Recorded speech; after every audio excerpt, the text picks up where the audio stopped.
안녕하세요. 회생파산TV 김영용 법무사입니다. 안녕하세요. 아나운서 전지호입니다. 오늘은 개인 파산에 대해서 말씀을 드릴 건데요. 제가 개인 파산 절차를 설명드릴 때 항상 이게 제일 중요합니다라고 강조했던 게 있어요.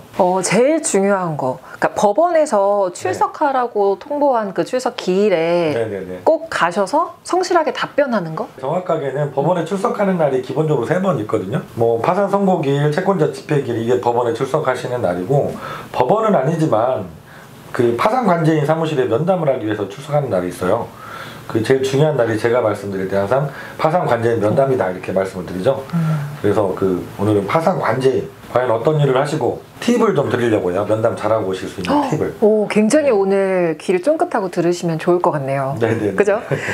사실 이 개인 파산 절차에서 말씀하신 것처럼 파산 관제인의 역할이 아주 중요하다고 항상 말씀을 해주셨는데, 네네네. 사실 저는 그걸 잘 모르겠더라고요. 이 파산 관제인이 어떤 일을 하시는 건지. 파산 관제인은 이제 크게 2가지를 하시는 건데요. 재산이 어떤 것이 있는지 조사하시고 또 환가하는 절차를 해야 돼요. 그 역할을 하시는 게 이제 파산관제인 가장 중요한 임무이고요. 두 번째로는 파산이라는 게 아무나 다 해주는 게 아니라 재산을 은닉했거나 뭐 편파 변제를 했거나 이렇게 면책 불허가 사유가 없어야 되잖아요. 그래서 이 면책 불허가 사유는 이분이 없었는지 그걸 조사하시는 역할을 또 하시죠. 그래서 최종적으로는 이렇게 조사 내용을 법원에 보고서를 통해서 보고하는 것까지 파산관제인이 담당을 하고 계신 겁니다. 그러다 보니까 파산관제인이 서류 제출도 많이 이것저것 요구를 하시게 되고, 특히 서류 검토가 끝나시면 직접 불러서 면담을 하시는 거예요. 면담이 너무 중요합니다. 면담을 직접 불러서 하시는 이유는 굳이 그때는 법무사나 변호사 이렇게 대리인들도 참석을 하지 말라고 하시거든요. 참석할 수 없게 하거든요. 당사자 본인만 출석을 시키시는데, 그 이유가 1대1로 만나서 눈 똑바로 뜨고 같이 얘기를 하면 사실은 거짓말하기 어려울 거 아니에요. 그죠? 면담이 너무 중요하고 또 그날 또 잘 다녀오셔야 돼요. 이 파산 관제인의 역할이 정말 중요하다라는 생각이 드는데, 그럼 파산 관제인이 면담을 통해서 조사를 하고 법원에 보고를 하면 그대로 결정이 나는 건가요? 파산 관제인 보고서가 올라가면 대부분의 경우에는 그대로 결정이 나고 계신 것 같아요. 예외적으로 그렇지 않은 경우들도 있었어요. 저희 사무실에도. 어떤 경우였어요? 첫 번째는 수원지방법원에서 이제 막 종결이 된 사건이고, 부부가 파산 신청하신 경우인데 남편분은 면책을 받았고 아내분은 이제 환가 배당 절차가 거의 끝나고 계셔서 뭐 한두 달이면 면책 결정을 받을 것 같은데요. 이분 같은 경우는 관제인 변호사님하고는 면담도 잘하고 서류 제출도 잘했어요. 그런데? 네, 그래서 일정 금액만 환수를 하시고 면책해주는 걸로 판사님한테 보고서를 올렸습니다. 근데 판사님께서 나이가 너무 젊다고, 왜 파산을 하냐고, 개인회생은 안 되냐고, 여러 차례 기일을 연기하시면서 막 물으시는 거죠.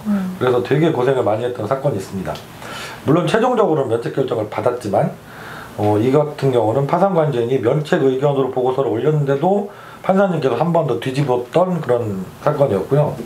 반대 경우도 있어요. 의정부지방법원 사례인데, 파산관제인께서 세무자분을 끝까지 의심하신 거예요. 본인 사업을 하다가 이게 잘못돼서 폐업을 하고 신청을 하게 됐는데, 직원이 이 동일한 사업을 하고 있는 거예요.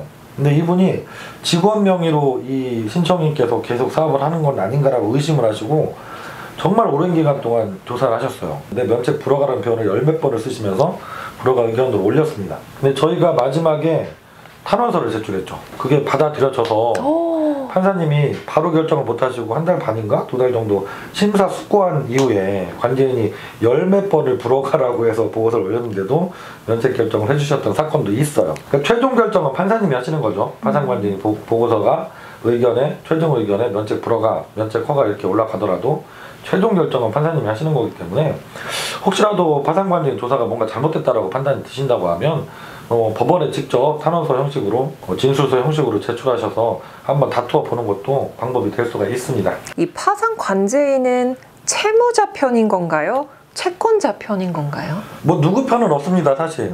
법원이라는 곳이 파산관제인도 법원에서 그 역할을 위임받아서 공적인 업무를 수행하시는 분이잖아요. 그러니까 누구 편을 들 수가 없겠죠. 근데 느끼시는 거는 다 내 편이 아니라고 생각을 하시는 것 같아요. 네, 채무자분들도 관제인 면담 갔다 오시고 서류 제출하는 과정에서 파산관제인 사무실 너무한다.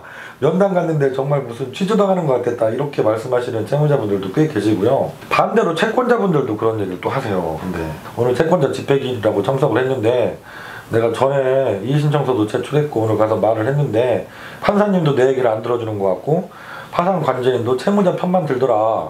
나는 도대체 누구한테 서연해야 되냐 이러고 오시는 분들이 가끔 계시거든요.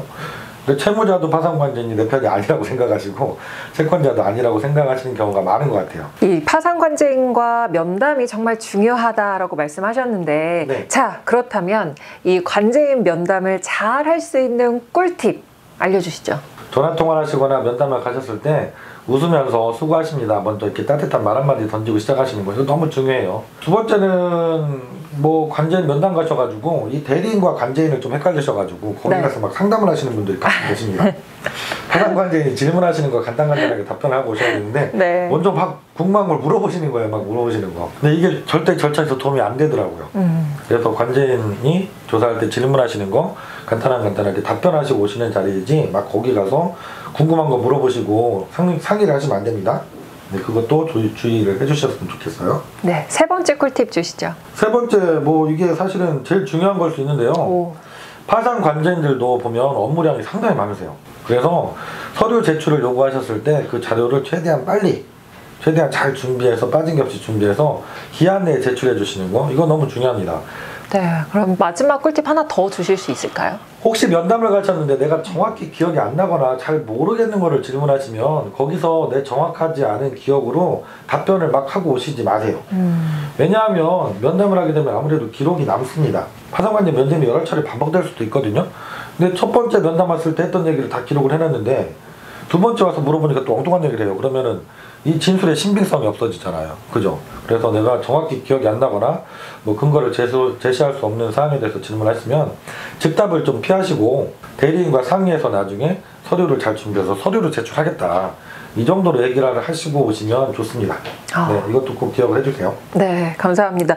정말 어렵지 않은 꿀팁인 것 같아요. 네네. 기억하셔서 이 개인 파산을 할 때 관제인 면담 너무 부담 갖지 마시고 지금 이 꿀팁대로만 진행이 된다면 잘 이루어지는 면담이 될 것 같은데요.